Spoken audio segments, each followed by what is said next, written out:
Muchas gracias, Belmer. Muy amable a todos. Buenas noches. Qué bueno que estén con buenos ánimos. ¿Ah? Me gusta que estén con buenos ánimos en estos momentos donde necesitamos realmente muy buenos ánimos. La situación es terrible. Yo sinceramente, esta semana para mí ha sido muy complicada. Me he enterado de amigos que han fallecido, ¿no? Amigos muy cercanos míos. Ha fallecido mi amigo, su padre, su hermano. De verdad es terrible. Yo les pido así, cuídense, traten en lo posible de no salir, usen mascarilla.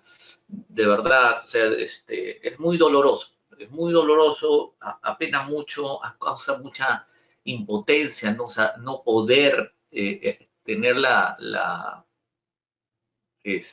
capacidad, ¿no? De poder cuidarse y algunas veces no saber cómo funciona esta enfermedad, porque a algunas personas le da, a otras no, algunas están sanas y se mueren, hay otras personas que ya vienen con consecuencias previas o enfermedades preexistentes y les da el COVID y sobreviven. O sea, es una cosa que ni los propios médicos saben. Así que independientemente de la apreciación que ustedes tengan sobre la enfermedad, yo personalmente prefiero curarme en salud y recomendarles que se cuiden, nada más. Es lo único, es cuidarse.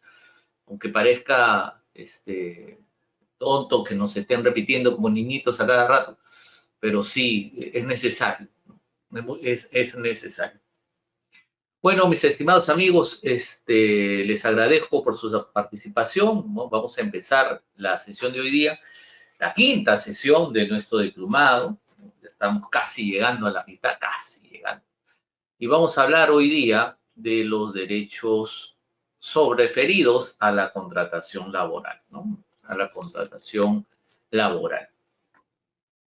Miren, primero, estimados amigos, este curso debe entender que si bien tiene que ver con aspectos societarios, una parte del aspecto empresarial y el sentido del diplomado es así, ¿no? Conocer un poco del derecho laboral.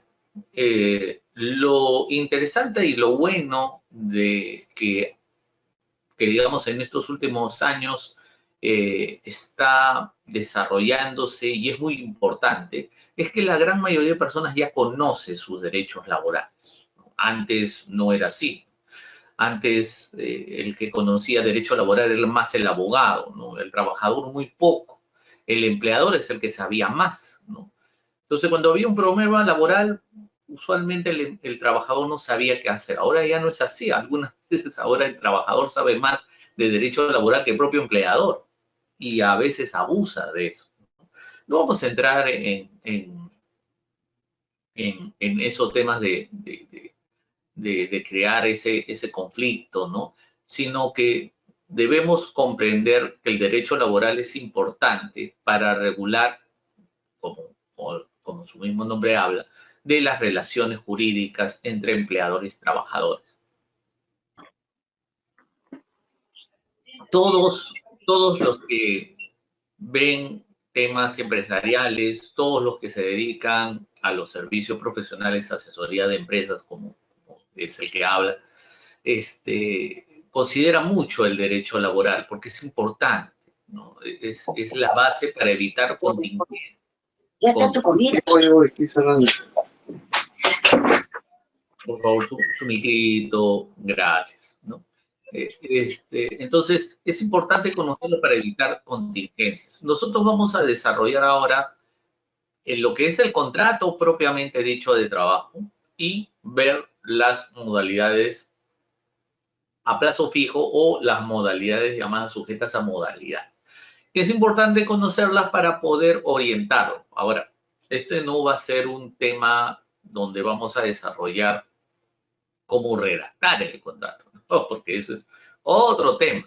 Eso sería materia de otra explicación, pero sí vamos a entender y comprender sobre todo aspectos básicos de los contratos y que sobre eso, le estoy seguro, ya tienen la el 60% de lo que ustedes deben conocer a nivel laboral, ¿no?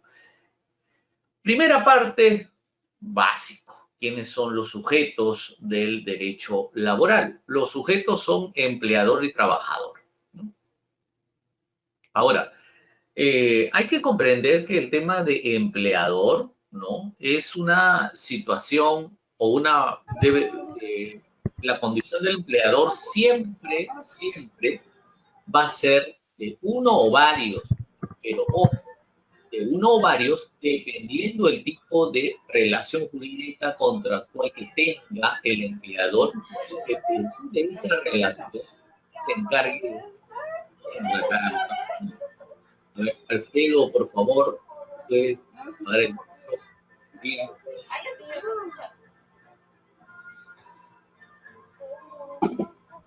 Una persona está con el micro abierto. Ya está, pero ya se arregló. Ya. Entonces, tenemos principalmente los sujetos, que son el empleador y el trabajador. El empleador que puede ser uno o varios, ¿no? Uno o varios, o sea, no es que necesariamente siempre el empleador tiene que ser una sola persona, no pueden ser varios, ¿no? Por ejemplo, un contrato de consorcio, pueden haber varias personas que se encargan de contratar a una, o sea, eso no hay ningún problema, ¿no? O sea, ahí no hay inconveniente de que sean uno o varios los que participen como empleadores. Lo que sí es necesario establecer la condición, si es que estamos hablando de un contrato de trabajo en donde vayan a existir varios empleadores, es necesario identificar cuál es la función o cuál es la característica propia de cada uno o la responsabilidad propia de cada uno. Por el otro lado está la persona llamada trabajador, que aquí sí, único. En un contrato laboral siempre debe ser personal, debe ser único, asignado a cada trabajador. No se puede hacer contratos de trabajo, digamos, para varios. O sea, por ejemplo, no sé, la empresa Emilio Figueroa SAC, por ejemplo, ¿no? Contrata a Juan, a Luis, a Paco, a Patricia, a Patricio, etcétera, etcétera. No puede. Siempre tiene que ser uno a uno. Un empleador, un trabajador. O, como ya les he explicado, pueden ser dos empleadores, pero siempre un trabajador. Nunca varios. Esta persona, que usualmente también no puede ser persona jurídica, sino solamente persona natural, es la que se va a encargar de realizar la labor a favor del empleador, ¿no? Entonces, estamos en una situación de continuas prestaciones y continuas contraprestaciones, ¿no? Aquí tengo, me parece, de entender, no le he puesto el contrato, ¿no? Pero el tema del contrato laboral implica una serie de contrataciones comunes. ¿A qué tenemos que entender como concepto? El contrato de trabajo se entiende como esa prestación continua, ¿no?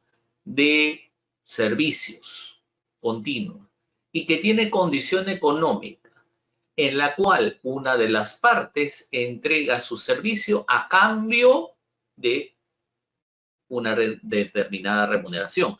Y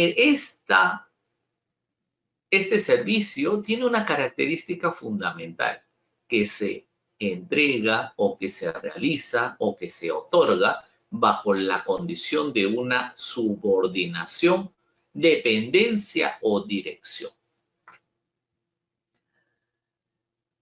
Uno de los ejemplos más básicos, y es el que siempre me gusta usar como digamos, el trabajador, digamos, modelo, ¿ya?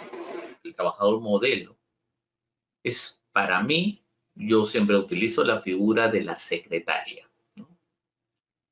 Si ustedes piensan en la labor de una secretaria, es una labor que es importantísima dentro de una empresa y que no termina nunca y que siempre requiere de la prestación de ese servicio. Y lo interesante es que este servicio no solo no termina nunca, sino que es continuo. Y continúa. Y al día siguiente continúa. El día siguiente continúa. No es, por ejemplo, una función, usted podría contratar de repente a un grupo de personas para que le hagan un servicio de armar o construir una pared, ¿no? Terminan de construir la pared y terminó la labor, ¿ya? Aquí no, ¿no? La, la profesión o la condición de una secretaria es la de realizar el servicio continuo. Ese es el ejemplo básico, el ejemplo fundamental de un contrato de trabajo. Y que existe jurisprudencia que ya comprende de que, por ejemplo, una secretaria es una labor de carácter permanente. Y si es una labor de carácter permanente, no puede estar orientada a ser considerada como locación de servicios o de naturaleza civil. Entonces, y obviamente la condición propia de la secretaria implica que ella no hace lo que quiere, hace o realiza su función sobre lo que le manda o lo que le ordena su superior. Siempre una secretaria está subordinada a alguien superior. Y ese superior usualmente es el representante del empleador o el propio empleador. Entonces, es más que evidente que existe esa relación jurídica y es más que evidente que tiene naturaleza laboral. ¿Cuáles son los mecanismos para la contratación laboral? Hay diversos, ya por si acaso, hay diversos. Hay las llamadas contrataciones directas, hay las llamadas contrataciones indirectas y las otras que tienen que ver con temas que no son laborales, pero que ayudan o colaboran o que, digamos, brindan servicios que coadyuvan a al tema laboral. O sea, digamos, si usted contrata, por ejemplo, ¿no? Vamos a explicarlo uno por uno, ¿no? Primero, el directo. ¿Cuándo hay contratación directa? Cuando usted utiliza propiamente las normas laborales. Ley del legislativo 728 o las normas aplicables en lo que se refiere a trabajo parcial o trabajo MIPE, etcétera, etcétera. Y usted puede elegir si la hace a plazo indeterminado, a plazo determinado o a plazo parcial o a tiempo parcial. Los llamados contratos por horas, ¿no? Esa es la llamada contratación directa. La contratación indirecta, que tiene naturaleza laboral, pero que no brinda, pero no hay una relación directa entre el empleador y el trabajador, es cuando hablamos, por ejemplo, nos referimos a la intermediación laboral, o cuando hablamos de la tercerización, o cuando hablamos del encargo, ¿no? El encargo integral en una condición de actividad complementaria. Entonces, en estos casos, ahí no hay relación directa, hay una relación indirecta. Es otra persona quien contrata y es el que se encarga de trasladar al trabajador para que brinde servicios laborales a otra persona. Y por último está el tema de las contrataciones propiamente no laborales, que son las modalidades formativas, propiamente las prácticas preprofesionales o profesionales o lo que se llama las pasantías y la contratación civil. Usted dirá, oye, pero profesor, ¿cómo me va a decir si estamos en laboral la contratación civil? ¿Qué tiene que ver ahí? Pues porque civil, pues no es laboral. Pues. Lo que sucede, estimados amigos, es que la contratación civil permite realizar actividades laborales, pero la forma de la contratación no es laboral, sino civil. Ejemplo, y me voy a poner ejemplo yo, porque siempre sucede la gran mayoría, me voy a poner ejemplo yo. Si a usted lo contratan para que brinde servicios de asesoría, usted puede entrar de dos formas a la empresa. Usted puede entrar como trabajador de planta, y ya implicaría ser el asesor legal de la planta con horario de trabajo, entrada, salida, o puede ser y realizar la misma función, pero en forma externa, con un contrato civil. Va a ser lo mismo, va a ser exactamente lo mismo. La diferencia es que uno es un tema de contratación laboral y otro contratación civil, pero en realidad va a ser lo mismo, brindarle asesoría a la empresa. Esa es, digamos, el apoyo o la posibilidad de utilizar la labor civil, exactamente, ¿no? Como locador de servicios, pero realizando labor, o realizando actividades laborales, ¿no? Dice, ¿cuál es la diferencia entre intermediación e tercerización? Buena pregunta, mi estimada Nancy. Intermediación es lo que se llama, o lo que en su tiempo la gente se quejaba de las llamadas services, ¿no? Esas son las services. Que las services no son malas, por si acaso. Lo que es malo es el abuso de las services, ¿no? Las services, ¿no? Son servicios de intermediación laboral en la cual una persona, digamos, mi empresa A necesita trabajadores. ¿Cómo hago para contratar? Bueno, si yo necesito trabajadores, bueno, entonces agarro y lleno mis requerimientos, mi perfil, ¿no? Los requisitos y capacidades profesionales que necesito y como se hacía antes, lo pongo en el periódico, pues, ¿no? Y que se publique. Y luego los candidatos me mandan su currículum y yo los reviso, los analizo, veo a los postulantes, les hago las entrevistas y decido, ¿ya? Eso es aburrido, es tedioso, es desgastante para el empleador. Entonces, ¿qué hago? Yo contrato a otra empresa que va a hacer exactamente lo mismo, pero yo le voy a decir, ¿sabes qué? Necesito trabajadores con estas características. Se las mando. Y él se encarga de hacer todo. Se encarga de buscar, de evaluar, investigar, todo. Y me dice, ya conseguí. Acá tienes los postulantes que más se adecúan a tus requerimientos. Ya están evaluados, ya están listos todo. Tú decides si lo quieres contratar o no. Ya, yo decía, me gusta este. Ya, listo. Se acabó. Ese servicio se llama intermediación.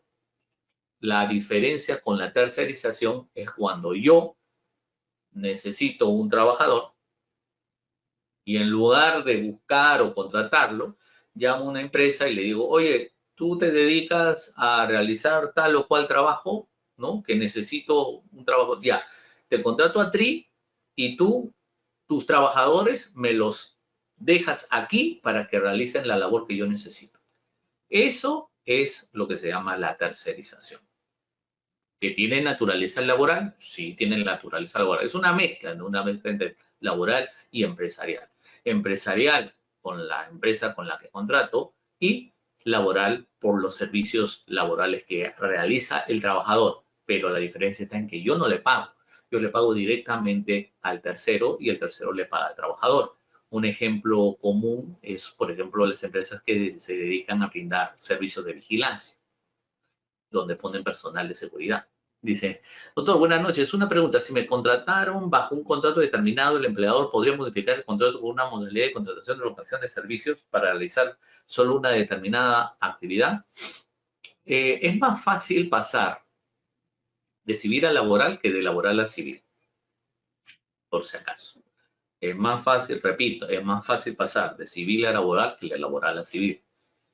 Pasar de civil a laboral es fácil porque, obviamente, estamos pasando a